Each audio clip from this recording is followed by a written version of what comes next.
ఓం శ్రీ శ్రీరామకృష్ణ సమర్థ సద్గురుదేవాయ నమః. Welcome to Mission RK Sandipani Gurukul. Gayatri Mahavignan classes. 10th October 2003. Diksha program. Morning 4:30 a.m. Jai Gurudev.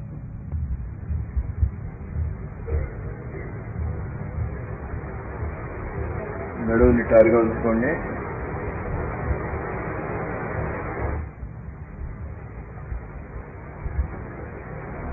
గురువుగారి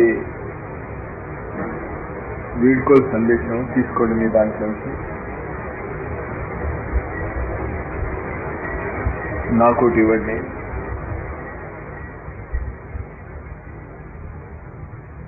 బయట పెట్టేసుకోండి, అన్నీ రాసుకోకండి లోపల. మీకు ఇచ్చినటువంటి దాన్ని, మీకు ఇచ్చినటువంటి టెక్స్ట్లో గురువు గారి వీడ్కోలు సందేశము అని ఉంటుంది.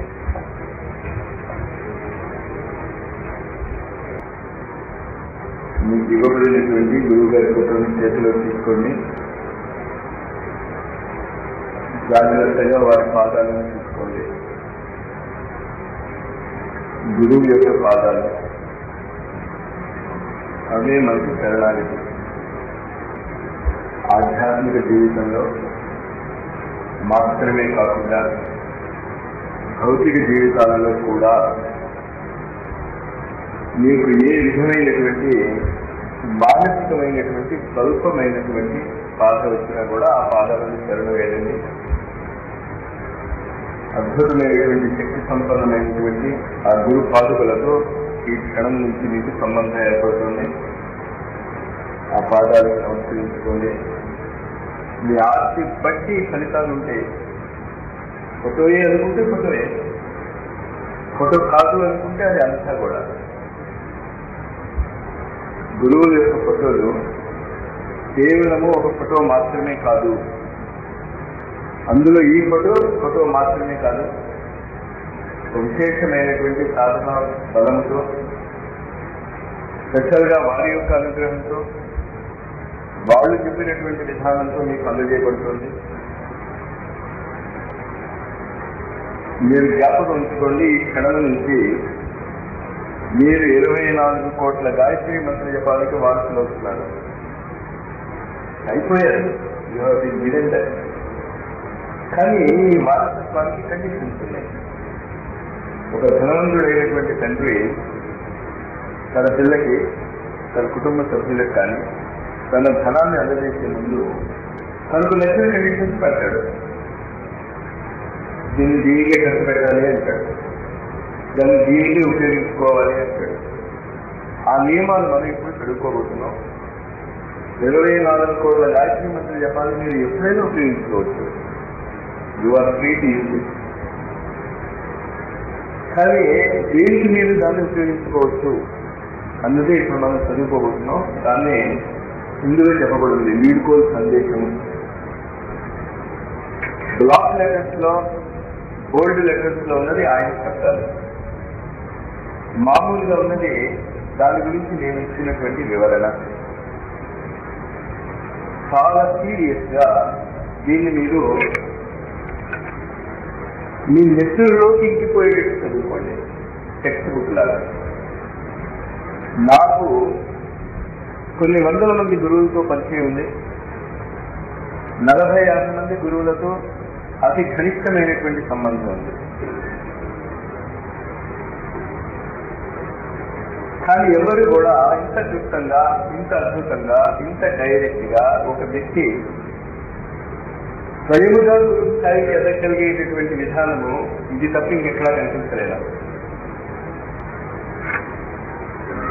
హిందీ వచ్చిన వాళ్ళు హిందీలో ఉండేది అది ఇంకా మంచిది, న్యాచురల్లీ. ఒరిజినల్ ఇది ఒరిజినల్, అది తీసి చదువుకోండి.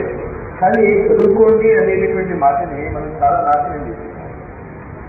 చదువుకోండి అంటే అర్థం ఏంటంటే చదివింది ఆచరణలో పెట్టండి. ఆచరించకపోతే ఎంత గొప్పదైనా వేస్తుంది. ఇంకా గోల్డ్ లెటర్స్ లో చూడండి, మనం ఈనాడు యుగసంధి సమయంలో ఉన్నాము. అది ఈ లెటర్, అది మీకు అర్థం అవ్వాలి. ఈ దీక్ష తీసుకుంటున్నటువంటి మీకు మనం యుగసంధి కాలంలో ఉన్నాము అన్నది అర్థం అవ్వాలి. ఈ యుగసంధి కాలము 1750 నుంచి 2250 వరకు ఉంటుంది. అంటే ఇంకా కరెక్ట్గా చెప్పాలంటే మనం యుగసంధిలో ఉన్నాము. మిడిల్ పాయింట్ ఇది 250 years, ఇది 250 years, 2000 ఇది సెంట్రల్ పాయింట్. అందువల్ల ప్రపంచం అంతా వెరసిపోయింది.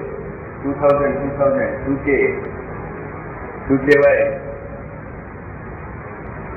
వెరియోటి ఎక్కింది కానీ అన్నట్టు అనిపించింది. చాలా మిలినియం 2000 వచ్చేస్తుంది, ఏదో అయిపోతుంది. చాలా చోట్ల సెంటర్స్ కట్టించారు,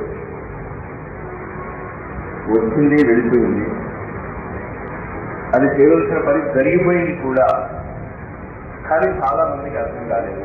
ఎందుకు అర్థం కాలేదు అంటే యుద్ధం జరుగుతుంది అనుకోండి, 2 దేశాల మధ్య. రియల్ గా యాక్టివ్ గా కష్టపడి బాధపడేది మిలిటరీ వాళ్ళు. కానీ దేశం అంతా వెళ్ళిపోతుంది. దేశం అంతా కూడా టెన్షన్ లో ఉంటుంది. దేశంలో ఉన్నటువంటి ప్రజలందరూ టెన్షన్ లో ఉంటారు.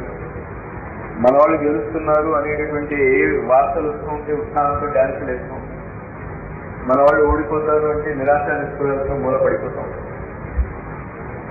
అది జరిగింది 2000 సంవత్సరానికి. We are crossing the middle point. We అంటే ఎవరు? మొత్తము మానవ జాతి. అది అర్థం చేసుకోండి. మీ చేతనత్వంలో నేను అనేటటువంటి మాట, మీరు అనేటటువంటి మాట, మీరు ఈ కాలంలో ఏ ఆధ్యాత్మిక పుస్తకం చదివినా అది మీ ఒక్కరికి సంబంధించింది కాదు. సంపూర్ణ మానవ జాతికి సంబంధించింది అని గుర్తుంచుకోవాలి. మీరు ఆ లెవెల్లో ఆలోచించగలగాలి. రెండోది ఏంటి? ఈనాడు దీక్ష తీసుకుంటున్నటువంటి మీరు సైనికులు చేరిపోయారు. You are going to fight the battle. మీరు యుద్ధంలో పాల్గొనుకోబోతున్నారు. ఏ యుద్ధంలో? దానికి ఇన్వర్టెడ్ కామాలో కింద నుంచి 4వ లైన్ గోల్డ్ లెటర్స్ లో చూడండి, దుష్ప్రవృత్తులు. దొరికింది అందరికీ? చూస్తున్నది. మనము ప్రతి వారికి దుష్ప్రవృత్తుల దుర్భావనలతో నిండిన చీకటి యుగము గడిచిపోయినది అనే విశ్వాసాన్ని కలిగిస్తారు. అంటే ముందు మీరు రావాలి. మనం ఇతరులకు చెప్పడం రైట్ సార్. ఇంకెక్కడి నుంచి నేను ఒక ప్లే కార్డు మీద రాసిస్తాను, దుష్భావనలు దుర్భావనలతో నిండినటువంటి చీకటి యుగము గడిచిపోయింది అని రోడ్డు మీద అంతా తిరుగుతూ ఉంటాను. లేకపోతే నేను ఒక క్యాప్ మీద ఇది రాసుకుని ఆ క్యాప్ పెట్టేసుకుంటాను. మీకు ముందు ఆ నమ్మకం రావాలి. ఆ శ్రద్ధ వచ్చిందనుకోండి, ఈ క్షణంలోనే మీరు ట్రాన్స్ఫార్మ్ అయిపోతారు. ఈ క్షణంలోనే హిమాలయాలలో ఉన్నటువంటి ఆ పరమపురుషులతో మీకు సంబంధం ఏర్పడుతుంది. ఇలాంటివి జరుగుతున్నాయి అనే దానికి నిదర్శన మనం కాస్త కళ్ళు విప్పి చూసుకుంటే తెలుస్తుంది. బాబా అనేటువంటి సినిమా హిమాలయాలలో ఉన్నటువంటి పాపం ఒక సున్నా తగ్గించాడు ఆయన. 2000 సంవత్సరాలే అన్నాడు. యాక్చువల్గా అది 20,000 సంవత్సరాలు వయసు ఆ బాబాజీకి. ఆయన నందనవరంలో ఉన్నటువంటి ఆ ఋషి సమూహంలో ఉన్నటువంటి అతి చిన్న బాలుడు బచ్చారనమాట. ఆయన బచ్చా అంటూ ఉంటే ఆయన చిన్నవాడు అనుకోకండి. గురు సత్తాలో వాళ్ళ లెవెల్లో ఆయన బచ్చా. ఆయన ప్రపంచానికి మనకి మధ్య, గురువులకి మధ్య వారధిగా పనిచేయడానికి ప్రయత్నం చేస్తున్నాడు. సినిమాల్లోనే దిగిపోతున్నాయి. సినిమా ఫ్లాప్ అయిందా హిట్ అయిందా అది వేరే, దాని గురించి కాదని నేను చెప్తుంది. ఈ విషయము ప్రతి వ్యక్తికి చెప్పాలి అనే గురువుల యొక్క ఆస్తి దాన్ని బట్టి తెలుస్తుంది. హిమాలయాలలో ప్రపంచాన్ని శాసించేటటువంటి ఒక కూటమి ఉన్నది. ఆ కూటమిలో ఉన్నటువంటి వాళ్ళు ఇష్టపడితే ప్రపంచంలోకి వచ్చి దాని గురించి చెప్పవచ్చు. ఇష్టం లేకపోతే దానికి తిరిగి వెళ్ళిపోవచ్చు. అది అక్కడ చెప్పబడినటువంటి రహస్యం. ఆ సినిమా ద్వారా రజనీకాంత్ యొక్క గురువు you are already late by 4 years ఎంతో అంటాడు ఇంటర్వ్యూలో. నువ్వు ఈ సినిమా 4 ఏళ్ళ కిందకే తీయాల్సింది, ఇప్పుడు తీసావు, ఇంకేటప్పుడు 2000 ఇప్పుడు తీశాడు. తప్పప్పుల గురించి నేను మాట్లాడటం లేదు. అవగాహన మీరు ఏం చేసుకోవాలంటే మనం యుగ సంధి కాలంలో ఉన్నాము అనేది మీరు బాగా అర్థం చేసుకోవాలి. ఎందుకు అర్థం చేసుకోవాలి? You are going to fight the battle. మీరు ప్రపంచంలో ఉన్నటువంటి దుష్ప్రవృత్తులతో దుర్భావనతో యుద్ధం చేయబోతున్నారు. యుద్ధం చేయడానికి మిలిటరీ వాళ్ళు ఎప్పుడైతే వెళ్ళదలుచుకున్నారో మీకు కావలసినటువంటి వనరులు, మీకు కావలసినటువంటి ఆహార పదార్థాలు, మీ పిల్లలకి కావలసినటువంటి రక్షణ గవర్నమెంట్ తీసుకుంటుంది. మీరు వెళ్ళి యుద్ధంలో వెళ్ళిపోతారు. మీరు యుద్ధంలో వెళ్తే మీ ఫ్యామిలీకి ఏది ఎవరు తీసుకుంటారు? గవర్నమెంట్ తీసుకుంటుంది.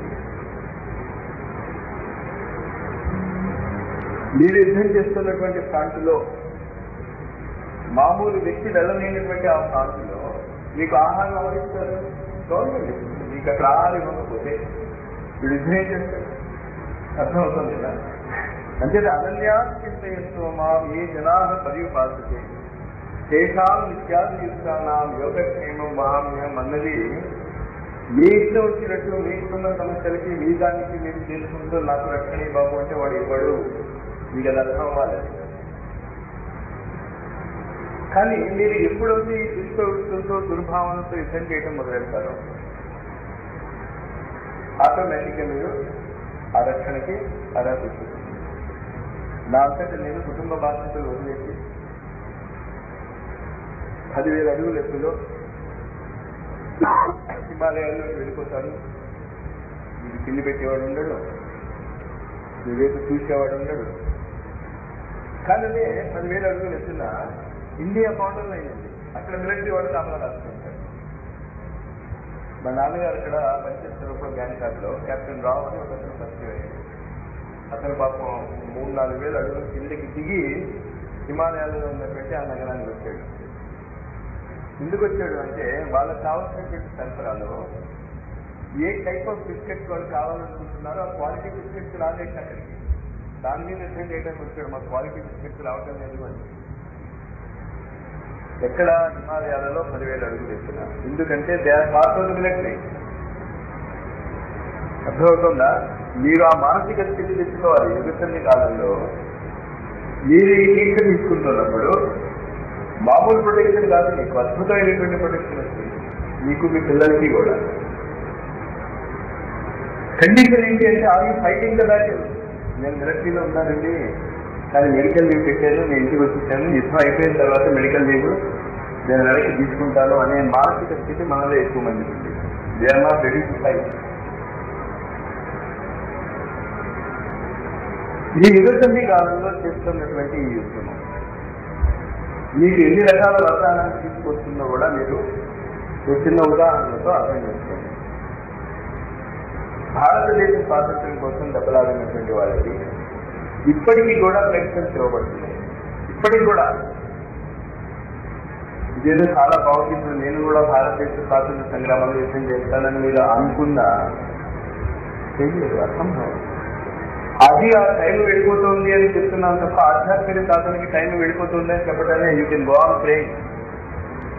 ఈ యుద్ధంలో పాల్పంచుకోవడానికి మాత్రము మీరు లాస్ట్ స్టేజెస్ లో వచ్చారు. ఈ యుద్ధం అయిపోయిన తర్వాత ఈ మిలిటరీ కార్యక్రమాలలో మీరు పాల్పంచుకోలేరు. But the things will go on. భారతదేశం స్వాతంత్రం వచ్చేసాక ఇంకా చాలా పనులు ఉన్నాయి చాలా దేశం. కానీ ఆ స్వాతంత్రం వస్తున్నప్పుడు లాయర్స్ వాళ్ళ పని మానేశారు, స్టూడెంట్స్ వాళ్ళ చదువు మానేశారు. అందరూ వాళ్ళు చేస్తున్నటువంటి సోకాల్డ్ బాధ్యతలను వదిలేసి స్వాతంత్ర సంగ్రామంలో చూశారు. ఈనాడు ఎవరైనా బాంబులు అది వేస్తే మనం వాళ్ళకి తప్పు అంటాం. కానీ ఆనాడు ఒక బాంబు వేసినటువంటి వాడిని సినిమాలు తీసుకున్న వాళ్ళ మీద 19 ఏళ్ల చిన్న కుర్రాడి మీద. ఎవరి గురించి చెప్తున్నాను నేను? బాంబే అంతకంటే ఘనకార్యం ఏంటంటే, కానీ ఎప్పుడు వేసాడు? ఆ కాలం యొక్క మహిమ.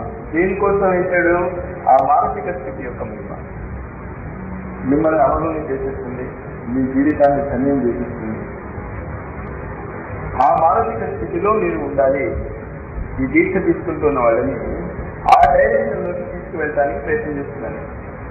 You have to fight a battle.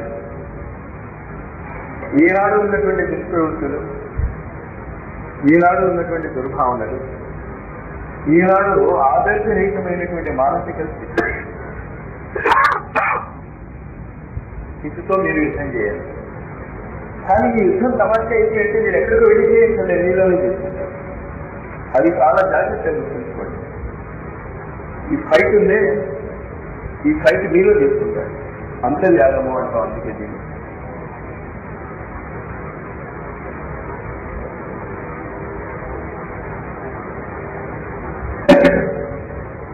మొట్టమొదట ఈ దీక్ష తీసుకుంటున్నటువంటి మనము ఈ రెండు విషయాలు గుర్తుంచుకోవాలి. మనం యుగసంధి కాలంలో ఉన్నాము. ఇప్పుడు మనం చేస్తున్నటువంటి కార్యక్రమాలు రాబోయే 250 సంవత్సరాల తర్వాత ఈ కార్యక్రమాలు అవసరము ఉండవు. ఈ కార్యక్రమానికి అవసరం ఉన్న యుద్ధం అయిపోయిన తర్వాత మిలిటరీ వాళ్ళు యుద్ధం చేయరు, ఇంకోటి తప్పరు. The help in rebuilding the land. కానీ తర్వాత 2250 సంవత్సరం వచ్చిన తర్వాత చేయవలసినటువంటి కార్యక్రమం, దాని గురించి మనం ఇప్పుడు మాట్లాడాల్సిన పని లేదు. ఇప్పుడు మీరు చేస్తున్నటువంటి గాయత్రి మంత్ర జపము, మీరు చేయబోయేటటువంటి కుండలి సాధన, మీరు చేయబోయేటటువంటి పంచకోశ అనావరణ, మీరు చేయబోయేటటువంటి త్రిగంధి వేదన, ఇవి మనం చేయబోతున్నాం, గ్యారెంటీగా చేయబోతున్నాం.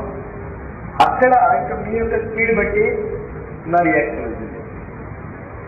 ఈ 3 గ్యారెంటీగా మీలో ప్రతి ఒక్కళ్ళు చేయవలసి వస్తుంది.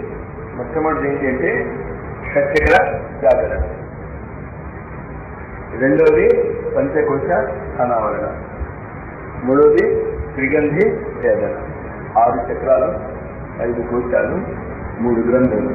దీనిని మనము ఒక ఎడ్యుకేషనల్ సిస్టమ్ గా నేర్చుకుని రాబోయేటటువంటి తరాలకి అందజేయాలి. అది అందజేయడానికి కావాల్సినటువంటి శక్తి, దానికి కావాల్సినటువంటి ఫౌండేషన్, ఇప్పుడు Ford foundation, rock colours foundation, ఈ ట్రస్టులు ఉన్నాయి. ఇవంతా కూడా కోట్ల డబ్బు అవి చెప్పబడినటువంటి రీసెర్చ్ చేస్తున్న వాళ్ళకి అందజేస్తాయి. అంతే కదా. ఈ విధమైనటువంటి పంచకోశ అనావరణ, షట్చక్ర జాగరణ, త్రిగంధి వేదన అనేటటువంటి కార్యక్రమాలు లో రీసెర్చ్ చేస్తున్నటువంటి మీకు గురువు గారు 24 కోట్ల గాయత్రి మంత్ర జపాన్ని అంతరిక్షంలో పెట్టి ఉంచారు. దీన్ని మీకు అర్థం అవ్వాలి అంటే గురువు గారి యొక్క ఆత్మకథ ఖచ్చితంగా చదువుకోండి. తెలుగులో ఉందా అట్లా బుక్స్ ఉన్నాయా? ఒక్కసారి బుక్ చూపించండి. ఖచ్చితంగా అందులో తీసుకోండి. దీక్ష తీసుకున్నటువంటి వాళ్ళు ఒక టెక్స్ట్ బుక్ అది. ఆయన ఏం చేశాడో, ఆయన ఆ స్థితికి ఎలా వెళ్ళాడు, అంత ప్రాక్టికల్ టిప్స్ ఉన్నాయి తప్ప అందులో మెలకువలు ఏం లేవు. తను ఆ స్థితికి ఎలా వెళ్ళాడు. రెండోది మాతాజీ యొక్క ఆత్మకథ. 2 ఇంపార్టెంట్. దాన్ని టెక్స్ట్ బుక్ గా చదవండి, పారాయణ గ్రంథాలుగా కాదు. అది మీ లైఫ్ ని గైడ్ చేయాలి. మీ జీవితాలు అలా మౌల్డ్ అవ్వాలి. ఈ యుగసంధి కాలము 2250 తర్వాత ఈ కార్యక్రమాలు పబ్లిక్ అయిపోతాయి. పబ్లిక్ అయిపోయిన తర్వాత ఏమవుతుంది? You will become the leader. మీరు దాన్ని చూపిస్తారు ప్రపంచాన్ని. అది అర్థం చేసుకోండి. ఆ స్థితిలో ఆ మానసిక స్థితిలో మీరు ఈ క్లాసెస్ ని కానీ దీన్ని కానీ కంటిన్యూస్ గా చేసుకుంటూ ఉండాలి. మిలిటరీ అనేసరికల్లా నిరంతర జాగరూకత. దీక్ష తీసేసుకున్నా మళ్ళీ మామూలు జీవితంలోకి మీరు వెళ్ళడానికి ఏం లేదు. మానసిక స్థితిలో మళ్ళీ మామూలుగానే ఉంటాయని చెప్పాను. చాలా జాగ్రత్తగా గుర్తుంచుకోండి. దీక్ష తీసేసుకున్నాం, నేను గురువు గారి దగ్గరికి వెళ్ళిపోయాను కనుక మీకు మాత్రమే తెలుస్తుంది, మిగతా వాళ్ళు ఎవరికి ఏమీ తెలియదు. యువర్ ఓరియంటేషన్ విషయం. రాళ్ళు కొట్టేవాడు ఉదాహరణ ఇచ్చాను కదా, నా కర్మ కాలేజీ రాళ్ళు కొడుతున్నానని ఒకడు, కుటుంబాన్ని పోషించడానికి దేవాలయంలో రాళ్ళు కొడుతున్నానని ఒకడు, ఒక దేవాలయాన్ని నిర్మించడానికి నేను రాయి కొడుతున్నానని ఒకడు. యాక్షన్ ఒకటే. మీ జీవితాలలో ఏ మార్పు బాధ్యంగా రాదు. మీరు చేసుకునే ఉద్యోగాలు చేసుకుని ఉంటారు. మీకున్నటువంటి కుటుంబంలో ఉన్నటువంటి సంబంధాలు కానీ, బాహ్య జగత్తులో ఉన్నటువంటి సంబంధాలు కానీ ఏమీ మారవు. మారాయంటే మీకు అర్థం కాలేదన్నమాట. నేను చెప్తున్నాను, ఏం మారవు. అది ఇంకా అందంగా కనిపిస్తూ మొదలెట్టాయి. ఎందుకంటే అది భగవంతుడు కొరకు చేస్తున్నటువంటి సేవగా మీరు గుర్తించగలుగుతారు. ఇప్పుడు ఒక వ్యాపారస్తుడు ఉన్నాడు, ప్రజలకు అవసరమైనటువంటి తీసుకుని ఎక్కడో ఉన్నదాన్ని తీసుకొచ్చి వాడికి అవసరమైనవి, ప్రజలకు అవసరమైనవి, ఈ ఊళ్ళో లేనివి ఎక్కడి నుంచో తీసుకొచ్చి అందజేస్తాడు. సేవే అది. కానీ వాడు సేవ చేస్తున్నాను అనుకోవటంలే, నేను డబ్బు సంపాదించుకోవడానికి చేస్తున్నాను అనుకుంటున్నాడు. అది భ్రష్టు చెందినది. చేసే పని అంటే నువ్వు డబ్బు కోసం చేసినా వాళ్ళకి లేదే, ఎక్కడో ఉంది, దాన్ని నేను తీసుకొచ్చి ఇస్తున్నాను అని చేసిన కార్యక్రమం ఒకటే కదా. అక్కడ ఉన్నది ఇక్కడ తీసుకొచ్చి ఇస్తావు. కానీ ఇక్కడ వీడు ఎందుకు తీసుకొచ్చి ఇస్తున్నాడు? సేవ అనుకోవడం వాడు మూర్ఖుడు. ఏమనుకుంటే నాకు డబ్బు కావాలి కదా. నీకు డబ్బు కావాలి అంటే నీకు ఇష్టం వచ్చి నమ్మితే ఎవడు కొండవు. ఏం చేయాలి నువ్వు? ఇతరుల పనికి వచ్చేదంటే నీకు తెలియకుండా తయారు చేస్తున్నావు. మున్సిపాలిటీ వాడు చీపురు కొట్టుకుని రోడ్లు ఊడుస్తున్నాడు. ఎందుకు ఊడుస్తున్నాడు అంటే నేను డబ్బు కోసం చేసుకుంటున్నాను. కానీ పిచ్చివాడు వాడు తయారు చేస్తున్నాడు. స్కీపింగ్ దగ్గర సిటీకి కానీ వాడికి అర్థం ఉండాలి. అసలుకి రెగ్యులర్ కార్యక్రమాలు ఏమీ మారవు, అన్ని అలాగే ఉంటాయి. భార్యాభర్తల సంబంధంలో మొత్తం మీద సౌందర్య యొక్క మొదటి శ్లోకం నుంచి ఆ 100 శ్లోకాల కార్యక్రమాలు, ఆ 100 శ్లోకాలలో చెప్పినటువంటి సాధనలు నేను ఇంట్లో చేసుకోవచ్చు. అది ఒక మానసిక స్థితి అర్థం కావటం లేదు.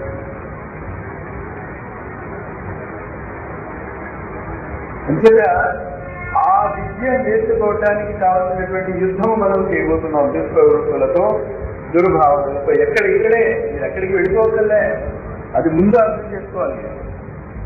ఆధ్యాత్మికంలో వెళ్ళాము అంటే ఎంతమంది భార్యలు నా దగ్గరికి వచ్చి మొరపెట్టుకుంటారు, మా ఆయన ఇంక వెళ్ళిపోతానన్నానండి అని.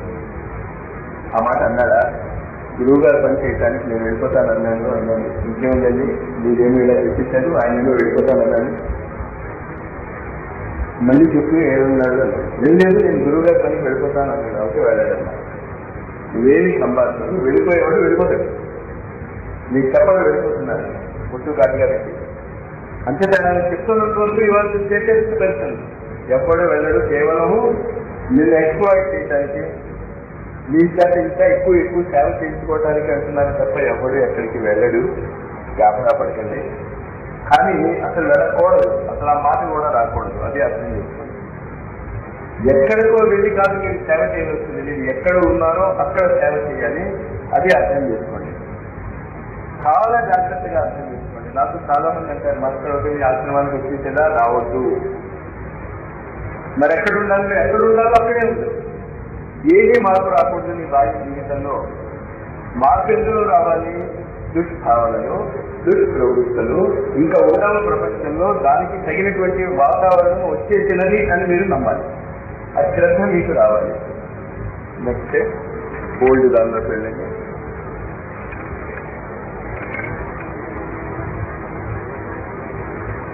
సెకండ్ పేజీలో అండర్లైన్ చేసినటువంటి సెంటెన్స్ చూడండి.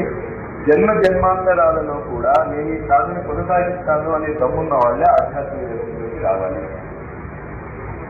స్పిరిచువల్ లైఫ్ అంటే ఏంటో అర్థం చేసుకోండి.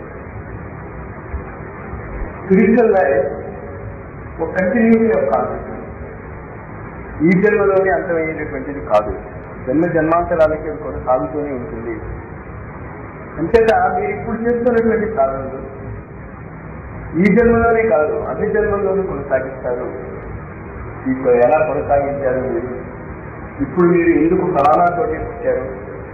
మీరు చేయవలసినటువంటి సాధనలు ఏంటో 1 సంవత్సరం పాటు మీరు నిరంతరము 1 గంట సేపు గాయత్రి మంత్ర జపం చేసుకుంటూ మనం చేస్తున్నటువంటి ప్రణాళిక ప్రకారం చేసుకుంటూ వెళ్ళిపోతే ఖచ్చితంగా మీకు మీ జన్మజన్మ సంబంధం అర్థమైపోతుంది. గ్యారెంటీ. కానీ అర్థమైపోతుంది అంటే ఇలా కళ్ళు మూసుకుంటే నేను అప్పుడేమో ఇటలీలో పుట్టాను, అప్పుడు నేను ఇటలీ దేశపు మహారాజు అని మీరు కళ్ళు తెరిచాక నేను మహారాజులాగా ఇక్కడ ప్రవర్తిస్తాను అంటే పిచ్చివాడిని నేను తీసుకెళ్లి జైల్లో పడగలుగుతాను. ప్రశ్న, మీరు ఆ జన్మలో ఏ పేరుతో జీవించారో అన్నది మీకు తెలియదు. ఏ దేశంలో మీరు పుట్టారో అన్నది మీకు తెలియదు. అక్కడ మీరు తెలుసుకున్న సంస్కారాలు మీకు అర్థమవుతాయి. 5 మీలో ఎంతమందికి వచ్చు? ఒక్కడు చేయొచ్చు, ఇద్దరికి ఒక 5 ఏళ్ళు. ఏ రోజు ఖండిత పెట్టాను మీరు గుర్తుందా మీకు? ఏ రోజు ఖండిత పెట్టారు? ఏ రోజు ఖండిత పెట్టారు అనేది ఇంపార్టెంట్ కాదు. ఎవరు మీకు నేర్పించారు గుర్తుండదు, అది ఇంపార్టెంట్ కాదు. ఇంపార్టెంట్ ఏంటి? 5 ఎక్కడ రావడం, అవి మీ స్మృతులలో ఏమున్నాయో అవి బయటకు వస్తాయి. ఈ జన్మాంతర పాజిటివ్ అండ్ నెగిటివ్ రెండు బయటకు వస్తాయి. ఈ సాధన చేస్తున్నప్పుడు ఆ జన్మాంతరాలలో కొంచెం మీరు కామన్ సెన్స్ ఉపయోగిస్తే ఆ సంస్కారాలు ఏ ఏరియా నుంచి వచ్చాయో కూడా మీకు అర్థమవుతుంది. ఆ దుష్ప్రవృత్తిని మనం ప్రతిరోజు ఖండించుకుంటూ ఉంటాం, ప్రతిరోజు కొత్తలు తీసుకుంటూ ఉంటాం. 1 సంవత్సరం తర్వాత మీ జీవితం ఎంత ఫాస్ట్గా మూవ్ అవటం మొదలవుతుంది అంటే ప్రతిరోజు ఒక జన్మ జీవించారా అన్న ఫీలింగ్ మీకు వస్తుంది. As if you have finished 1 life time in 1 day. ఆ స్పీడ్ వస్తుంది మీకు. కానీ దీక్ష తీసేసుకుని మీరు ఇంటికి వెళ్ళి నిద్రపోతే రాదు. దీక్ష తీసేసుకున్న తర్వాత ఈ దీక్షలో చెప్పినటువంటి కార్యక్రమాలు మీరు చాలా జాగ్రత్తగా చేసుకుంటూ ఉండాలి. అందుకని చెప్తున్నాం, జన్మాంతరాల సంస్కారాలు మీకు తెలియటమే కాకుండా రాబోయేటటువంటి జన్మలు మీరు ఎలా ఉంటాయో కూడా మీకు తెలుస్తుంది. 1 ఇయర్ ఓన్లీ, అంతకంటే ఎక్కువ అవసరం లేదు. దానికి బేసిక్ అయినటువంటి మినీ మ్యాన్షన్స్ అనేటటువంటి ఒక పుస్తకము మల్లాది గారు మేధా పుస్తకంలో సీరియలైజ్ చేస్తున్నారు. మల్లాది వెంకటకృష్ణ గారిని ఒక నావలిస్ట్ మీరు పేరు వినే ఉంటారు. అది నేను ఖచ్చితంగా చదువుకోండి. ఇదంతా బ్యాక్గ్రౌండ్ బుక్స్, ఇదంతా బ్యాక్గ్రౌండ్ బుక్స్.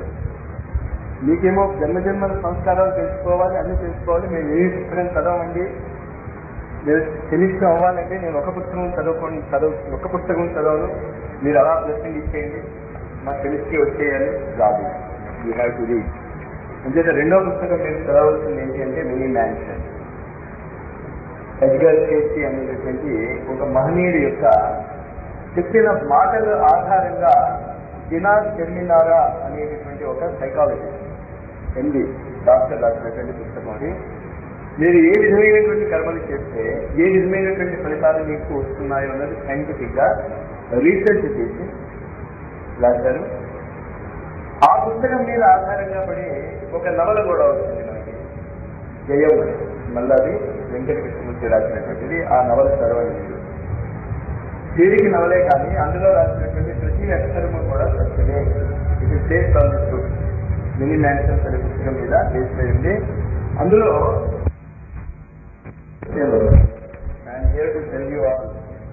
కానీ ఏ యాంగిల్లో చదవండి, అర్థం చేసుకోండి. ఇది ఒక పెద్ద విజ్ఞానం. ఇది కళ్ళు మూసుకుని దండం పెట్టుకునేటటువంటి విషయాలు కాదు. ఇది మొత్తం విషయాన్ని అవగాహన చేసుకునేటటువంటిది. అంచేత ఆల్రెడీ మీకు 3 పుస్తకాలు వచ్చేసాయి. మాతాజీ జీవిత చరిత్ర, గురువు గారి జీవిత చరిత్ర, ఇప్పుడు మినీ మ్యాన్షన్స్. ఒకవేళ మినీ మ్యాన్షన్స్ మీకు అవైలబుల్గా కాకపోతే ఇదే అడగండి, ఫోటోస్టేట్ కాపీ తీసుకోండి. దాన్ని నిన్న మల్లాది గారితో మాట్లాడుతున్నప్పుడు నేను అసలు మినీ మ్యాన్షన్స్ ఏదో ఒక వర్క్ షాప్ పెట్టిస్తామని చెప్పాను. దానికి ఆయన ప్రణాళిక వేస్తున్నాడు. 1 డే 7 టైప్స్ ఆఫ్ కర్మలు ఉంటాయి మనకు. ఏ కర్మ చేస్తే ఏ విధమైనటువంటి ఫలితాలు. 7 టైప్స్ నేను ఎందుకు అంటున్నాను అంటే మీరు ఏ కార్యక్రమాలు చేసినా కూడా మూలాధారం ఆధారంగా ఆయన చేస్తారు, స్వాధిష్టానం ఆధారంగా ఆయన చేస్తారు, మణిపూరకం ఆధారంగా ఆయన చేస్తారు, అనాహతం ఆధారంగా ఆయన చేస్తారు, విశుద్ధి ఆధారంగా ఆయన చేస్తారు, ఆజ్ఞ ఆధారంగా ఆయన చేస్తారు, సహస్రానం ఆధారంగా ఆయన చేస్తారు. అంతే కదా. మన బాడీలో ఉన్నటువంటి 7 సెంటర్స్ మీరు ఏ కర్మ చేయాలన్నా ఏది మీద ఆధారపడి చేస్తారు కనుక మీకున్న 7 కర్మలే. మీ కర్మ ఏంటి అంటే మీరు 7లో లిమిట్ అయి ఉన్నారు. అందువల్ల ఒక సండే నాడు మీరు ఆ పుస్తకాన్ని చదివిన తర్వాత ఒక వర్క్ షాప్ లా పెట్టిన అసలు మీ జీవితాలు ఎలా మార్చేసుకోవచ్చు, పిల్లవాడు మాట వింటలేదు, ఎందుకు వింటలేదు మీకు అర్థమవుతుంది. ఆ పుస్తకం చదివితే ఎందుకు ఇలాంటి పరిస్థితుల్లో పుట్టారు మీరు అన్నది అర్థమవుతుంది. ప్రాక్టికల్ విజ్డమ్, సైన్స్ ఇది. కానీ సైన్స్ మీకు అర్థం అవ్వాలంటే ముందు థియరీ రావాలి. థియరీ వచ్చిన తర్వాత దాన్ని ప్రాక్టికల్ యూటిలైజేషన్ ఎలా ఉంటుందో తెలుస్తుంది. కనుక మీలో ఆ ఇంట్రెస్ట్ ఉన్నటువంటి కొంతమంది మల్లాది గారిని కలుసుకోండి. నేను నిన్ననే ఆయన చెప్పాను ఈ విషయాల గురించి. మీ రోగం నాకు తెలుసు కదా అన్నాడు ఆయన. నేను ఒక రోగగ్రస్తుని, అనేక మంది గురువుల దగ్గరికి వెళ్ళి ఆ రోగ నివారణ ఉపాయం అడిగాను. ఆ రోగాన్ని వాళ్ళు తెచ్చారే తప్ప తగ్గించలేదు. గురువులతో వచ్చిన పెద్దవాడు అది. ఆ రోగం ఏంటంటే తక్షణం చేయడం. ఏది చేయదలుచుకున్నా తక్షణం చేయండి. నేను తర్వాత ఎప్పుడు చేస్తామంటే మీరు పోతుంది అది, అది కాకపోతుంది. అంటే ఆ రోగగ్రస్తులుగా మీరు కావాలి అని నేను అనుకుంటాం. తక్షణం చేసేటటువంటిది. మీలో కాస్త వీలుంటే టైం ఉన్నటువంటి వాళ్ళు మల్లాది గారిని కలుసుకోండి. మాస్టర్ ఇలా చెప్పారు కదా, వర్క్షాప్ ఎలా పెడదాం. అలాంటి కార్యక్రమానికి నేను అన్ని కార్యక్రమాలు వదులుకుని వచ్చేస్తాను. కానీ కండిషన్ ఏంటి అంటే మీరు ముందు అప్పుడు చదవాలి, చదివిన తర్వాత అర్థం చేసుకోవాలి. అర్థం చేసుకున్న తర్వాత మీరు అప్లై చేసుకోండి ఆ ప్రిన్సిపల్స్ లైఫ్ లో. How to change your life. చాలా మంది తల్లిదండ్రులు స్పెసిఫిక్ పిల్లలు పెద్దవాళ్ళు అయిపోయారని 7 ఏళ్ళు చూసే 14 ఏళ్ళు చూసే అయినా పక్క తడిపేస్తున్నాడు రాత్రిళ్ళు మందులతో. అది క్యూర్ లేదు. కానీ కర్మ సిద్ధాంతంలో ఒక విశేషమైనటువంటి క్యాన్సర్ కన్నా తయారు చేసుకుని మీరు ఉంటే 2 రోజులే అదొక తగ్గిపోవచ్చు. అవన్నీ కూడా అందులో ఉన్నాయి. అంతేత ఈ జన్మాంతరాల యొక్క దిక్కు మనకి తెలియకపోవడం వల్ల అసలు మనకు వచ్చేటటువంటి కష్టాలు మనని ఒక విశేషమైనటువంటి దిశలో తొయ్యడానికి ప్రయత్నమే తప్ప యాక్చువల్ గా ఈ కష్టాలు కావు అనేవి మనకి అర్థం అవడానికి కావాల్సినటువంటి విషయాలంతా కూడా ఆ పుస్తకంలో దొరుకుతాయి. ఏ పుస్తకంలో? Many mansion.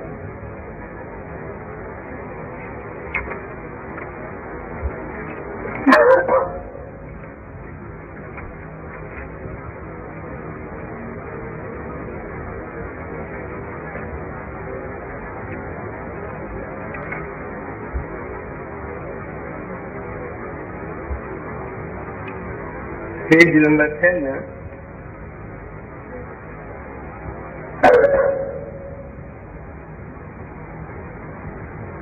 यदा यदा हि धर्मस्य ग्लानिर्भवति भारत अभ्युत्थानम् अधर्मस्य तदात्मानं सृजाम्यहम् परित्राणाय साधूनां विनाशाय दुष्कृतां धर्म संस्थापनार्थाय సంభవామి యుగే యుగే. ఆ శ్లోకం అక్కడ లేదు, నేను కంటిన్యూషన్ చెప్పాను. ఇది చాలా జాగ్రత్తగా గుర్తుంచుకోండి. మీరు శ్వాస తీసుకునేటప్పుడు ఈ శ్లోకం గుర్తుంటే ఈ శ్లోకం యొక్క ఫలితాలు మీ శరీరాల్లో కనిపిస్తాయి. ఇందాక నేను చెప్పాను, మీరు ఎక్కడో కాదు యుద్ధం చేయవలసింది, మీ శరీరాల్లోనే యుద్ధం జరుగుతుంది. ఎలా ఎలా ఈ ధర్మస్య గ్లానిర్భవతి భారత. మన శరీరంలో టాక్సిన్స్ చేరిపోయి, వైరస్లు చేరిపోయి, రకరకాలైనటువంటి మన శరీరానికి ఉపయోగపడని, మన శరీర ధర్మానికి అననుకూలమైనటువంటి పదార్థాలు మనలోకి వెళ్తూ ఉంటాయి. మీ యొక్క శ్వాస యుద్ధం చేస్తుంది. మనలో ఉన్నటువంటి దాన్ని, ఆ టాక్సిన్స్ కానీ దాన్ని అన్ని తీసివేయటం. అది ఇక్కడ ఈ శ్లోకంలో చెప్పబడినటువంటిది. శ్వాస విజ్ఞానం చెప్పబడింది. సంభవామి యుగే యుగే. యుగము అంటే గంట. శ్వాస తీసుకుని వదులుతున్నప్పుడల్లా కూడా మీ శరీరంలో ధర్మస్థాపన జరుగుతుంది అని ముందు మీరు గుర్తుంచుకోండి. ఆ విషయాన్ని అర్థం చేసుకోండి. You should be aware of it. ఇంకేంటంటే మొత్తము ఆధ్యాత్మిక విద్య దృష్టికోణ విద్య. మీ దృష్టి దాని మీద పడితే చాలా సెట్ అయిపోతుంది. అల్లరి చేస్తున్న పిల్లవాడు ఉన్నాడు, కాస్త తల్లి దృష్టి వాడి మీద పడుతుంది, బుద్ధిగా ఉంటాడు. తండ్రి బయటకు వెళ్తాడు, అల్లరి చేయడం లేదు. అలాగే మీరు శ్వాస మీద దృష్టి ఉంటే మీ శరీరంలో ధర్మస్థాపన చాలా సులభంగా జరిగింది. మన శ్వాస మీద ఏదైతే పోగొట్టుకున్నాము. ఇందులో మొత్తము విశ్వాసము అంటే అర్థం ఏంటో తెలుసా? విశ్వాసం అంటే ఏంటి చెప్పడం లేదు. విశ్వాసం అంటే విశిష్టమైనటువంటి శ్వాస. మీ శ్వాస కరెక్ట్గా ఉంటే ఫలితాలు చూస్తారు. మీకు తెలియాలి ఆ శ్వాస ఎలా తీసుకోవాలో ఎలా వదలాలో. మొత్తం ప్రాణాయామ విద్య ఈనాడు ఒక చిన్న ఫాస్ట్గా తయారైపోయింది. ఇంకేంటి ఈ యాంగిల్లో ఒకటి చెప్తుంది.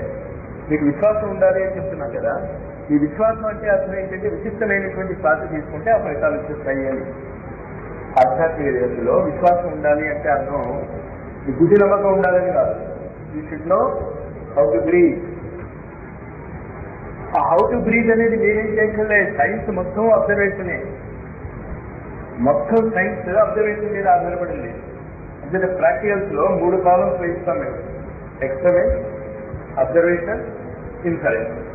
ప్రయోగము, పరిశీలన, మూడో ప్రాణంతో కాదు. ఇన్సూరెన్స్కి ఏమంటాం? పరిణామమా? ఏమో అర్థమైంది కదా. అంతేత మీరు చేసేది అబ్జర్వేషనే, గమనిస్తూ ఉండటమే. అంతకంటే మీరేం చేయక్కర్లేదు. అది అర్థం అవుతుంది. మీరు ఏం చేయాలి మాస్టారు, మీరు ఏం చేయాలి మాస్టారు, మీరు ఏం చేయక్కర్లేదు సార్, చూస్తూ ఉండండి. సబ్జెక్టు మొత్తం చేసేది చూస్తూ ఉండటమే. కావాల్సినటువంటి పరిస్థితులు ఏర్పరచుకుంటాం. నేను చెప్పాను, నేను ఏంటా పరిస్థితి ఏర్పరచుకోవాలంటే మీరు సమంకాయశిరో గ్రీవం ధారయన్ సకలం స్థిర సంప్రేక్ష నాసికాగ్రస్వం దిశగా నవలోకి స్ట్రైట్గా కూర్చొని ఆ దిశ ఈ దిశ వైపు వెళ్లకుండా శ్వాసను గమనించండి. శ్వాస మిమ్మల్ని తీసుకెళ్తుంది. అదే విశ్వాసం అంటే. అది మనము ఈ శ్లోకంలో నేర్చుకుంటున్నాము. సృష్టి సంతులనాన్ని స్థిరముగా ఉంటూ దివ్య సత్తా తను చేసిన ప్రతిజ్ఞానుసారముగా ప్రభాతకాల అరుణోదయ రూపాన ఉదయిస్తున్నది. మరియు దేవునిలో దేవత్వ అవతరణ, పృథ్వీపై స్వర్గావతరణకు సమయము ఆసన్నమైనది. ఇది అర్థం చేసుకోండి. ఎప్పుడైతే మీరు మీ శ్వాసను గమనించడం మొదలెడతారో మీ జీవితాలలో దేవత్వం స్టార్ట్ అయిపోతుంది. It is so simple as that. అంతేలా మాట్లాడాలంటే నేనేం చేసేది, స్విచ్ వేస్తే లైట్ వస్తుంది, స్విచ్ వేస్తే ఫ్యాన్ తిరుగుతుంది, స్విచ్ వేస్తే ఫ్రిడ్జ్ ఆన్ అవుతుంది, స్విచ్ వేస్తే మీ కంప్యూటర్ వర్క్ చేసుకోవచ్చు, స్విచ్ వేస్తే ఏదైనా చేసుకోవచ్చు ఎలక్ట్రిసిటీకి సంబంధించింది. అలాగే శ్వాసను గమనిస్తే మీలో దైవత్వం అవతరణ జరుగుతుంది. మీలో దైవత్వం అవతరణ జరుగుతుంటే మీ చుట్టుపక్కల దైవీ వాతావరణం ఏర్పడుతుంది, స్వర్గం ఏర్పడుతుంది. అలాగే చాలా ఎక్కువ మంది ఈ కార్యక్రమాలను చేసుకుంటూ ఉంటే పృథ్వీ పైన స్వర్గ అవతరణ జరుగుతుంది. ఇది వ్యాక్ సింపుల్ యాజ్ దాట్. కానీ ప్రతిరోజు చేసుకోవాలి. చాలా బాగా చెప్పారు మాస్టారు. రైట్ అంటారు, బయటికి వెళ్ళిపోగానే అంతా మర్చిపోతారు. అంతేత 1 గంట సేపు మీరు చేసే గాయత్రి మంత్రం ఇదంతా ఇస్తుంది మీకు. ఇదంతా అంతే. దాని మీద ఈ ఓరియంటేషన్ ఉండాలి. అందుకని ఈ పుస్తకాన్ని మీరు రిపీటెడ్గా చదువుకుంటూ ఉండండి. అర్థం చేసుకుని మర్చిపోతారు, లేకపోతే వెళ్ళాలి. ఇది కాకుండా గురువు గారి యొక్క ఆత్మకథ, మాతాజీ యొక్క ఆత్మకథ. మాతాజీ యొక్క ఆత్మకథలో ఆహారం మనస్సును ఎలా మార్చేస్తుందని చెప్పింది ఆవిడ. మీరు ఏదైనా తినొచ్చు, ఇలా రాసుకుంటే తినాలా అది తినాలా అని కాదు. ఆ భోజనం తినేటటువంటి యాంగిల్లో ప్రసాదంలో కుక్క మాంసం, వారం రోజులు బట్టి కుళ్ళిపోయినటువంటి కుక్క మాంసం తినమంటాడు. ఎవరు తెలుసా? వీరబ్రహ్మం గారు. మీలో ఎవరో చెప్పు, ఇతను తినబోతాడు. మారుతుంది. అంతేగా ఆహారం కాదు ముఖ్యం. ఆహారం ఏ భావనతో తింటున్నావు అనేటటువంటిది చాలా ముఖ్యము. అంచేత ఆహారం తినేటప్పుడు కొన్ని కార్యక్రమాలను చేసుకోమని చెప్పాను, కొన్ని యంత్రాలు వేసుకోమని చెప్పాను. అది వేసుకోండి. మీరు ఆహారాన్ని తీసుకుంటున్నప్పుడు ఇది అయిపోయిన తర్వాత అది ఆ ఇంట్రెస్ట్ ఉన్న వాళ్ళు అడగండి. ఆహారం తీసుకునే ముందు ఏ రోజుకి తగినటువంటి యంత్రమో ఆ రోజు మీరు ఆహారం మీద వేసుకోవాలి. అది చివరికి ఎలా మిగిలిపోయింది అంటే భోజనం తీసుకుందిగా నీళ్లు తిప్పేసి లానేస్తే అయిపోయింది. కర్మకాండం మిగిలిపోయాయి. దాని వెనకాలలో ఉన్నటువంటి మానసిక ప్రయోగాలు పోయాయి. ప్రతిరోజు ఆ రోజుకి సంబంధించినటువంటి గ్రహానికి సంబంధించినటువంటి యంత్రం ఉంది. ఆ యంత్రాన్ని భోజనం ముందు వేసుకోవాలి. భోజనం మీద వేసుకున్న తర్వాత ఆ భోజనం భగవత్ స్వరూపంగా ప్రసాదంగా మీరు తినాలి. తిన్న తర్వాత ఆ ఆహారాన్ని మీరు ప్రపంచంలో ఉన్నటువంటి సమస్త మానవాళికి ఆకలి ఉన్న పదార్థానికి ఇచ్చేస్తున్నాను అనేటువంటి భావనతో చేసుకోవాలి. వజ్రాసనంలో కూర్చొని అంతకంటే ముందు ఒక పిడత అన్నము మీరు తినే ముందు లేచి బయట పెట్టి రావాలి. ఈ కార్యక్రమాలు చేస్తున్నటువంటి ప్రతి వాడికి కూడా ఈ ప్రతిజ్ఞ వారి జీవితంలో చరితార్థం అవుతుంది. మీలో సంభవానికి మీరు శ్వాస తీసుకుని వదులుతున్న ప్రతిసారి కూడా మీలో ఆ భగవంతుడు ప్రవేశిస్తున్నాడు. ప్రవేశించి పాప యుద్ధం చేస్తున్నాడు మీ లోపల ఉన్నటువంటి టార్జెన్స్తో. చివరకు మీరు 80 ఏళ్ళు ఎంతో వచ్చేసరికి ఇంకా యుద్ధంలో పాప ఆయన గెలవలేక మిమ్మల్ని వదిలిపి వెళ్ళిపోతాడు. ఇక్కడ మీ శ్వాసే భగవత్ స్వరూపం. శ్వాస ఉంటేనే కదా మీరు జీవించింది. ఇక్కడ భగవంతుడి గురించి ఎక్కడ వెతకాలి? మీరు మీ శ్వాసలో వెతకండి. నెక్స్ట్ పారాగ్రాఫ్ 11th పేజీలో యదా యదాని ధర్మస్య, ఈ ప్రతిజ్ఞ పూర్తి చేయుటకు సూర్య భగవానుడు జనజాగృతికి నవ నిర్మాణములకు కావలసిన ప్రఖర కిరణములతో పాటు ఉదయించుతున్నాడు. ప్రతిరోజు సూర్యుడు మనలో ఉన్నటువంటి కాన్ఫిడెన్స్ వాటిని తీసివేయడానికి ఉదయిస్తున్నాడు. ఆ సూర్యుడి వైపు మనం ఒక్కసారి కూడా చూడము. The planet earth is living because of that సూర్యుడు. కృతజ్ఞత కాదు, అతని ఉనికినే మనం గుర్తించాం. ఇటువంటి యుగసంధి కాలం ఎప్పుడు వచ్చినా విశిష్ట ఆత్మలు, ఉదాహరణకి ఈ వీడ్కో సమావేశంలో ఏకత్రితం చేయబడిన మీలాంటి వారు విశిష్ట కర్తవ్యములను నిర్వర్తించారు. ఇది మీకు కూడా వర్తిస్తుంది. 1971లో గురువు గారు చెప్పినటువంటి ఈ మాటలు ఇది మీకు ఎందుకు వర్తిస్తుంది అంటే మీరు సమావేశమై ఈ విషయాలు వింటున్నారు కనుక. అంటే ఏంటి, ఇప్పుడు మీ కుటుంబ సమస్యలు, మీ కుటుంబ బాధ్యతలు మాత్రమే కాకుండా ఈ ఎక్స్ట్రా బాధ్యత మీ మీద ఉంది. కానీ ఎక్స్ట్రా బాధ్యత మీకు చాలా మంచిది. ఏంటా బాధ్యత? ముందు మీలో దైవత్వాన్ని అవతరించుకోండి. మీలో అవతరించబడినటువంటి ఆ దైవత్వానికి అనుగుణ్యంగా మీరు జీవించండి. ప్రతి శ్వాసతో ఆ గాయత్రి మంత్ర తరంగాలు మీలోకి వెళ్తూ ఉంటాయి.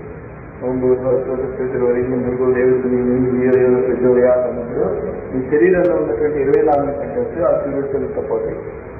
ఆ లింకప్ అయినటువంటి శక్తి మీరు ఇంకొక సూర్యుడు వలె ఇతరులకు అందజేయగలుగుతారు. అది యదా యదా హి ధర్మస్య గ్లావేర్భవతి భారత అభ్యుత్థానం మధర్మస్య తదాత్మానం పూజామ్యనం. నీ అంతటా నువ్వే మళ్ళీ పుడుతున్నావు, నువ్వే దీపావళి ఉంటావు. మామూలు వ్యక్తిగా ఉన్నటువంటి నువ్వు ఒక అద్భుతమైనటువంటి సూర్యుడిగా, ఒక అద్భుతమైనటువంటి తేజ సంపన్నుడుగా డెవలప్ అవుతావు.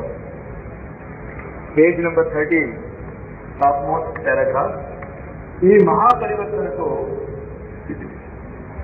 పేజీ నెంబర్ 13 చూడండి. ఇచ్చారా? ఈ మహాపరివర్తనకు అగ్రదూత వల్ల మేము రావాల్సి వచ్చినది. మా 24 సంవత్సరముల తపశ్చర్య వెలుగులో అక్కడక్కడ పడి ఉన్న ముత్యములను మణులను వెతికి ఒక మాల రూపంలో గుర్తిని నేటి వరకు మా జీవితమునకు ఇదే ప్రముఖమైనటువంటి ఆశయం. ఈ కార్యక్రమాలను అర్థం చేసుకుని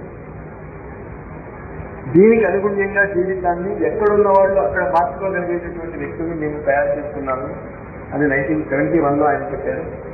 ఇప్పుడు మన ద్వారా ఆ కార్యక్రమాన్ని రేపొందించుకోవాలి.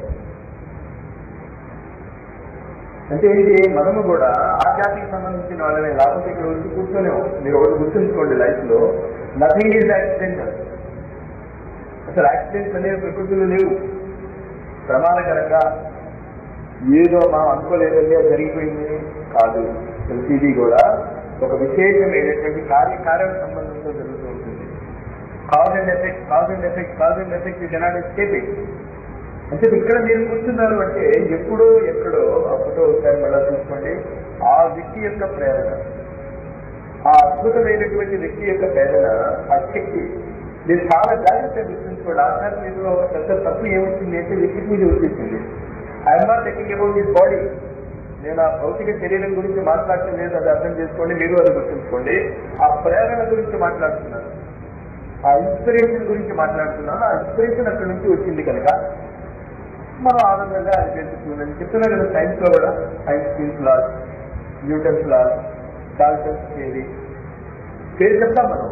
కానీ అక్కడ డాల్టన్ ఎలా ఉంటాడు, వాడు చాలా గొప్పవాడని అంటలే మనం. అతను చెప్పిన సిద్ధాంతం చాలా బాగుంది అంటున్నాం. ఇక్కడ కూడా ఆ పూజ్య గురుదేవుడు శ్రీరామ శర్మ ఆచార్య చెప్పిన ఆ అద్భుతమైనటువంటి వ్యక్తి ఇందుకు వచ్చాడు. దీన్ని chain of cause and effect of many గురువులు. అనేక మంది గురువుల యొక్క ప్రణాళికను ముందుకు తోసుకుంటూ ఈ బాడీ, ఈ ఫిజికల్ బాడీలోకి వచ్చేసరికల్లా వాటన్నిటినీ కూలంకషంగా ఒక చోట చేసుకుని చెప్పడానికి తగినటువంటి పరిస్థితులు ఏర్పడ్డాయి. అందుకని ఈ మహాపరివర్తనకు అభివృద్ధి వల్ల మేము రావాల్సి వచ్చినది. మా 24 సంవత్సరముల తపశ్చర్య వెలుగులో అక్కడక్కడ పడి ఉన్న ముత్యములను మణులను వెతికి ఒక మాల రూపంలో గుర్తుకుని నేటి వరకు మా జీవితమునకు ఇదే ప్రముఖమైనటువంటి ఆశయం. 24 అనేటటువంటి వర్డ్ అక్కడ చాలా ఇంపార్టెంట్. అంటే ఈ దీక్షలో మీరు కూడా ఆయన ఫాలో అవుతున్నారు. గురువు గారు చేసినటువంటి కార్యక్రమాన్ని మీరు కూడా చేయబోతున్నారు. ఆయన ఏం చేశారు, ప్రతి సంవత్సరము 24 లక్షల గాయత్రి మంత్రి జపం 24 సంవత్సరాల పాటు చేశాడు. అంటే రోజుకి 8 గంటల పాటు ఆయన గాయత్రి మంత్రి జపం చేశాడు. అలాగా బ్రేక్ లేకుండా 24 సంవత్సరాల పాటు చేశాడు ఆయన. ఈ పనులు చేస్తూ స్వాతంత్ర సంగ్రామంలో పాల్పంచుకున్నాడు, స్వాతంత్ర సంగ్రామంలో సాగు దెబ్బలుతున్నాడు, హైలీక్ అనేటటువంటి పేపర్ని ఎడిట్ చేశాడు, స్వాతంత్ర సంగ్రామంలో అప్పుడున్నటువంటి కాంగ్రెస్ నాయకులు ఒక బట్టలు ఉతికి వాళ్ళకి వండి పెట్టాడు. అప్పుడు ఈరోజు స్మాల్ బాయ్, అప్పుడు అంత పెద్ద గురువు అవ్వలేదు. ఎందుకు ఇదంతా చెప్తున్నాను, మేము 1 గంట గాయత్రి మంత్రం చెప్పాలని చేయడానికి మాకు టైం లేదంటున్నటువంటి మీకు ఆయన ఇవంతా చేస్తూ స్వాతంత్ర సంగ్రామంలో ఆ కాలంలో పాలు పంచుకోవడం అంటే జెండా పట్టుకు తిరగడం కాదు. ఇప్పటిలాగా హౌడబుల్ తినాల్సి ఉంటుంది. ఎవడు ఎప్పుడు మిమ్మల్ని జైల్లో పడుస్తాడో తెలియదు. కాంగ్రెస్ లీడర్స్కి రాష్ట్రమైనటువంటి సందేశాలు అందజేయవలసి వచ్చేది. ఆ కాంగ్రెస్ లీడర్స్ అప్పుడు వస్తే చిన్నకున్నాడు కదా, ఈయనకి అప్పచెప్పేవాడు. అప్పుడు వాళ్ళ బట్టలు ఆయన ఉతికేవాడు, వాళ్ళకి తిండి వండి పెట్టేవాడు. ఇదంతా ఏంటి, 8 గంటలు గాయత్రి చేస్తూ. ఇది కాకుండా పుస్తకాలు చదివాడు. ఎన్ని పుస్తకాలు చదివాడు? Bombay library, national library, Calcutta, Madras, Delhi లైబ్రరీలో ఉన్న ప్రతి పుస్తకం చదివాను అన్నాడు ఆయన. ఆయనకు ఒకే ఒక బ్యాడ్ హ్యాబిట్ ఉంది, పుస్తకాలు చదివే బ్యాడ్ హ్యాబిట్. ఇదంతా చేస్తూ ఇంకా ఏంటి ఆయనలో ఉన్నటువంటి విశేషత, కేవలము ఒక గుప్పెడు బార్లీ గింజలు ఆవు పెట్టేవాడు. పేడలో బయటపడినటువంటి ఆ బార్లీ గింజల్ని కడుక్కుని దాన్ని ఎండబెట్టుకుని అది తినేవాడు. ఎవరికి తెలియాలి రోజుకి ఎన్ని బార్లీ గింజలు వచ్చేవో ఆయనకి. దీన్ని గోడ సంస్కారిక ఆహారము అంటే. ఒక రోజు ఆహారం ఫ్రూట్స్ ఇస్తూ వచ్చినందుకు తిని పాలు లిక్విడ్స్ మీరు తీసుకోండి అంటే ఎన్ని వేషాలు ఇస్తాము మన శరీరాలు. గుక్కడు బార్లీ గింజలు ఎంత ఉంటాయి నీకు ఐడియా ఉంది? అది మావుకు పెట్టేవాడు. పెట్టాక ఆవు అరాయించి చేసుకుంటే నీకు ఇల్లు కూడా లేదు. అరాయించుకోకుండా బార్లీ గింజలు ఏమైనా బయటకు వస్తాయి. తపశ్చర్యల గురించి నేను చెప్తానే, దీన్ని ఖర్చును తప్ప అంటాం. తల్లి తాను కంట్రోల్ చేసుకోవడం. మరి ఆయన చాలా బాగానే వచ్చాడు. 3600 కంటే పైగా పుస్తకాలు రాశాడు. ఇంత అద్భుతమైనటువంటి సంస్థను స్థాపించాడు. ఇదంతా రోజుకి 8 గంటలు గాయత్రి చెప్పాలని శరీరం వదిలించేందుకు కూడా తీశాడు.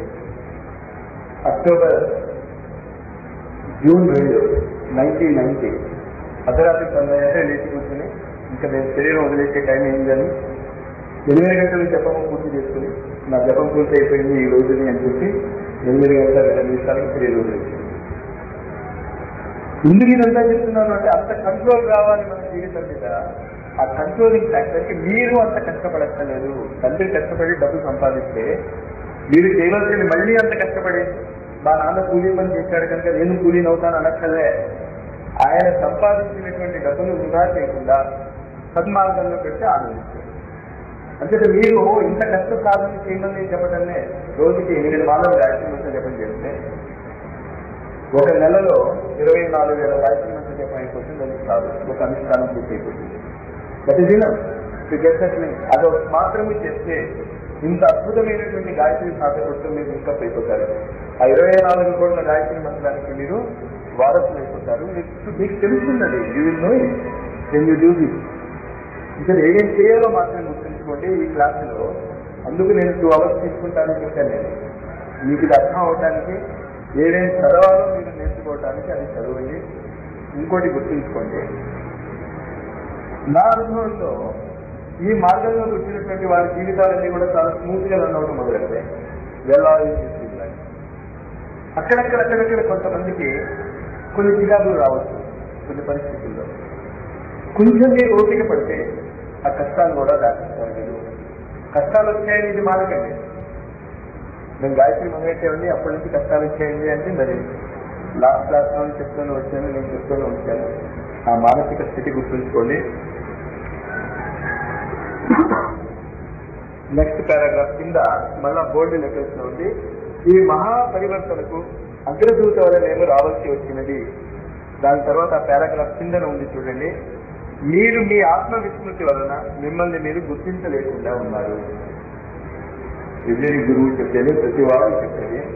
ఎన్ని రకాల వాళ్ళు మనల్ని నిద్ర లేపదలుచుకున్నా నువ్వు ఆత్మని, నీలో ఈ శక్తి అంతా ఉంది, నువ్వు చేయవలసినటువంటి పనులు చాలా ఉన్నాయి, ఈ కృష్ణుడు రాముడు వాళ్ళు ఎంత గొప్ప పనులు చేశారో అవంతా మీరు చేయగలరు. వింటారు. విన్న తర్వాత మళ్ళీ ఆవిడ ఇంటికి ఏంటి, నేను రామకృష్ణన్ కదా, నాకు ఈ సమస్యలు ఉన్నాయి కదా. లేవు మీకు ఆ సమస్యలు. You have to jump up, you have to accept. నువ్వు నమ్మాలంటే. దీనికి మన భారతీయ ఆధ్యాత్మిక ఉపనిషత్తు తంత్రంలో చాలా అద్భుతమైనటువంటి కథ ఒకటి వస్తుంది. ఆ కథ అందరికీ తెలుసు, కానీ ఆ కథ వాడికి సంబంధించింది అని తెలియదు. అదేంటో సమాచారం. ఒక శివుడు ఏదో విచిత్రమైనటువంటి పరిస్థితుల్లో జంతువులో ఏదో చేస్తుంది. ఒక గొర్రెల మందలో ఒక సింహం పిల్ల జన్మించింది. సింహం వెళ్ళిపోయింది. ఆ చిన్న సింహ సేవకు ఆ గొర్రెల మందలు స్థాపితున్నటువంటి ఏమంటారు వాళ్ళు గోల వాళ్ళు వాచ్మెన్ తెలిపాడు. గొర్రెలతో పాటు దాన్ని తెలిపాడు. ఇంకా సింహం పడే బాధ మీకు తెలియదు. అన్ని గొర్రెలు ఎంత అందంగా ఉన్నాయో, నాకు జీవులు ఎంతో అందరికారంగా అవి ఎంత అందంగా ఉన్నాయో అంటున్నాయో, ఏంటో నా దృష్టికి ఇలా వెలుగు రాశిపై కాంతిస్తుంది. సింహం పిల్లది, కానీ గొర్రెలతో కొట్టుకుంటుంది, తెలుస్తుంది గర్భ జీవితం. అవి ఎంత అందంగా ఉన్నాయో గొర్రెలు అన్ని కలిసి ఏంటి లైన్లో వెళ్తే వాటి శరీరాలు ఎంత అందంగా ఉన్నాయో, నా శరీరం ఏంటి ఇలాగే ఎల్లో కలర్లో అక్షయంగా మెరుస్తూ ఉంటుంది. ఊళ్ళు తెరవదు కదా, అవి ఎంత అందంగా ఉన్నాయో నడవకుండా ఇలా అనుకుంటూ జీవిస్తుంది. సింహం చూసింది ఒకసారి, దానికి చాలా ఆశ్చర్యం. గొర్రెలు సింహం ఇలా వెళ్తుంది ఎగిరింది. అందరితో పాటు ఈ సింహం పిల్ల కూడా పరిగెత్తిపోయింది. అమ్మో సింహం వచ్చేసిందని పారిపోతుంది. గురువులు వచ్చారంటే మనం పారిపోయినట్టు, గురువుల జోలికి మన పిల్లల్ని వెళ్ళనివ్వనట్టు, మీరు వెళ్ళకండి వాళ్ళ దగ్గరికి పారిపోతారు. మీరు పారిపోయారు. ఆధ్యాత్మిక జగత్తులోకి మన పిల్లల్ని వెళ్ళనివ్వం. మనం వెళ్తేట వెళ్ళడిపోతారు కదా. కానీ ఆ గురువుల దగ్గరికి మాత్రం మీ కోరికలు తీసుకోవడానికి మీరు వెళ్ళాలి. మీ పిల్లవాడు మాత్రం అంత గొప్పవాడు అవుతుంది. ఆ మానసిక స్థితి చెప్తున్నాను, మీకు అర్థం అవ్వాలి. మీ మానసిక స్థితి ఏం చెప్పబడుతుంది అక్కడ. సరే ఆ సింహం ఎగిరింది. ఈ సింహం పిల్లకి పవర్ఫుల్ గా అవ్వలేదు, అందరూ భయపడుతుంది, పట్టింది. ఎందుకు భయపడిపోతావు, నువ్వు నేను ఒకలాంటి వాళ్ళని కదా అంటే వింటేగా ఇంకా లాభం లేదండి. ఒక నీళ్ళ దగ్గరకు పాండు దగ్గరకు తీసుకెళ్ళి చూడాలి. చూస్తే ఏముంది, అది సింహంగానే ఉంది, ఏమి తేడా లేదు. సింహంలో ఉండవచ్చు అన్నీ ఉన్నాయి. ఇప్పుడు అది సింహంగా మారిపోవడానికి ఏ సాధన చేయాలో మీరు చెప్పండి. మీరు ఆత్మగా మారడానికి ఏ సాధన చేయాలి అది అర్థమైపోతే ఈ క్షణం నుంచి మీ జీవితం మారిపోతుంది. కానీ ఆత్మ విస్మృతి ఉన్నదే, ఈ బాధ ఉందండి, ఆ బాధ ఉందండి, మా పిల్లవాడు బాగాలేదండి, వాడి జీవితం సెటిల్ అయ్యాక నేను మారుతానండి. నువ్వు సింహం అని తెలిసాక నీకు వాడెవడో జీవితం సెటిల్ అయ్యాక నువ్వు మారుతానంటే నీకు అర్థం కాలే గురువు చెప్తుంది. అందుకే ఆ సెంటెన్స్ వెరీ పవర్ఫుల్ సెంటెన్స్, ఆత్మ విస్మృతి. మీరు మీ ఆత్మ విస్మృతి వలన మిమ్మల్ని మీరు గుర్తించలేకుండా ఉన్నారు. కానీ మాకు తెలుసు. నెక్స్ట్ పారాగ్రాఫ్ బోల్డ్ లెటర్. ఈ యుగ నిర్మాణ సంఘటనకు పుచ్చబడిన మాలలో పరిజనులందరూ కూడా అంగద హనుమంతాదుల వలె రామదూతలే కానీ సామాన్య మానవులు కాదు. ఎట్టి పరిస్థితుల్లోనూ ఇది కేవలం కొద్ది మందికి మాత్రమే కాదు, మీకందరికీ కూడా వర్తిస్తుంది, మీరు నమ్మగలిగితే. అందుకే ఆధ్యాత్మిక జగత్తులో కావలసిన విషయం విశ్వాసము, నమ్మకం. మీరు ఆ స్థితిలోకి వెళ్ళి ఒక అద్భుతమైనటువంటి వ్యక్తి ఈ గ్యారెంటీ ఇస్తున్నప్పుడు ఎందుకు మనం ఇలాగా మామూలు జీవితాలను జీవిస్తున్నాము, లెటర్స్ ట్రాన్స్ఫార్మ్ అనేటటువంటి భావన తెచ్చుకొని పేజీ నెంబర్ 14లో సెకండ్ పారాగ్రాఫ్ చూడండి. సమయము ఆసన్నమైనది, ఎన్నటికీ తీరని కుటుంబ సమస్యలను ఒక పక్కన పెట్టి ఈశ్వరీయ ప్రయోజనం కొరకు పిలుచుతున్న ఈ యుగపు పిలుపును అందుకొని పని పూర్తి చేయడానికి సిద్ధపడాలని. ఈ మాట వినగానే చాలా మందికి ఏమనిపిస్తుందంటే మీరు ఎక్కడికి వెళ్ళిపోవాలని. మళ్ళీ మళ్ళీ నేను చెప్తున్నాను, మీరు ఎక్కడికి వెళ్ళక్కర్లేదు బాబు, మీరు ఎక్కడున్నారో అక్కడ జ్యోతిగా మారిపోండి చాలు. ఆ వెలుతురు చీకటి పోగొడుతుంది. మీరు ఆ మానసిక స్థితి తెచ్చుకోండి, ఆ ధైర్యం తెచ్చుకోండి, ఆ ధైర్యంతో జీవించడం నేర్చుకోండి. As a spirit, as a soul,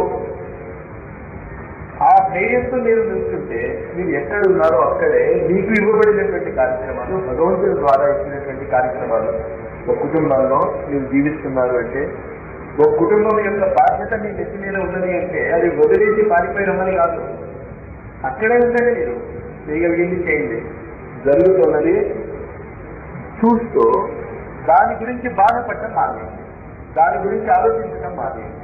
ఇది ఇలాగే జరగాలి, ఇలా జరిగితే చాలా బాగుంటుంది, ఇలా జరిగితే బాగుంటుంది అని ప్రయత్నించండి. జరిగితే ఓకే, జరగకపోతే కిలో. పేజీ నెంబర్ 15 కింద నుంచి లాస్ట్ పారాగ్రాఫ్ పైన, పేజీ నెంబర్ 15 బోల్డ్ లెటర్స్ లో కింద నుంచి లాస్ట్ పారాగ్రాఫ్. దీని కొరికే మిమ్మల్ని అందరినీ ఇక్కడికి రప్పించి మా సందేశం అందించుకుంటుంది. మా పరిజనులందరూ హుందా కలిగిన పాత్రధారులుగా తమ పాత్రను పోషించాలి. తెలిసేటది కదా, ఇప్పుడు నేను చెప్తున్నది అర్థమైంది కదా. హుందాగా, తిరిగి వాళ్ళగా కాదు, భయపడుతూ కాదు. పరిస్థితులు అంతా గందరగోళంగా ఉన్నాయి, రేపు ఏమైపోతుందో అనే భయం మీకు ఉండవలసినటువంటి పని లేదు. ఆ నమ్మకం ఉండాలి. అనన్యాశ్చింత ఎంతో మా ఏ జనాల పరిపాలతే తేషాం విద్యాది ఇస్తానాం యోగక్షేమం వామ్యం అనేటువంటి ఆ ప్రతిజ్ఞ మామూలు వ్యక్తించినటువంటి ప్రతిజ్ఞ కాదు. సర్వాంతర్యామి అయినటువంటి, సర్వసమర్థుడైనటువంటి, సర్వవ్యాపుడైనటువంటి ఒక చేతనకు ఇచ్చినటువంటి ప్రతిజ్ఞ. అది మిమ్మల్ని వదిలేస్తుందని ఎందుకు అనుకుంటున్నాను? వదిలేదు. కష్టాలు వచ్చినా, మీకు అనుకోనటువంటి పరిస్థితులు వచ్చినా ఇట్ హ్యాస్ సమ్ మీనింగ్ అని అనుకోండి తప్ప అది కష్టాలని అనుకోకండి. ఆ స్థితిలో ఎప్పుడైతే మీరు ఈ మానసిక స్థితి వచ్చేస్తుందో ఇంకా కష్టాలు ఉండవు. ఇంకేంటి, ఇది నేర్పడానికి వచ్చేది కష్టాలు. మీకు మానసిక స్థితి వచ్చేస్తే అసలు కష్టాలు రావు. పరీక్ష ఎప్పుడు పెడతావు? సబ్జెక్ట్ మీరు నేర్చుకుంటే. సబ్జెక్ట్ నేర్చుకున్న తర్వాత మీకు పరీక్షలు పెట్టబడవు. ఒకవేళ పరీక్ష పెట్టబడితే పాస్ అయిపోతారు.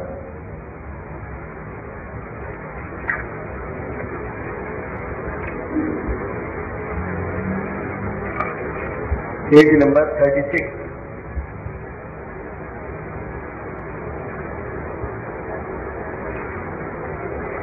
పేజీ నెంబర్ 35 నుంచి కంటిన్యూ అవుతుంది. Page number 35 last paragraph. మా పరిజనులకు దొరికిందంటే, మా పరిజనులకు మా వ్యక్తిత్వము ఆస్తిత్వము నిరంతరము పక్కనే ఉన్నట్లుగా గాఢానుభూతి కలుగుతూ ఉంటుంది. ఈ గ్యారెంటీ ఒకటి అర్థం చేసుకోండి. మీరు ఈ లైన్లో స్టార్ట్ చేయగానే ఖచ్చితంగా మీకు ఈ అనుభూతి కలుగుతుంది. You will get it. కానీ ఒక రోజున 2 రోజుల్లో ఈ క్షణంలో రావచ్చు. మీ ప్రయత్న తీవ్రత, మీ భావ తీవ్రత బట్టి రిజల్ట్ ఉంటుంది. ఒకే వ్యక్తులను పాఠం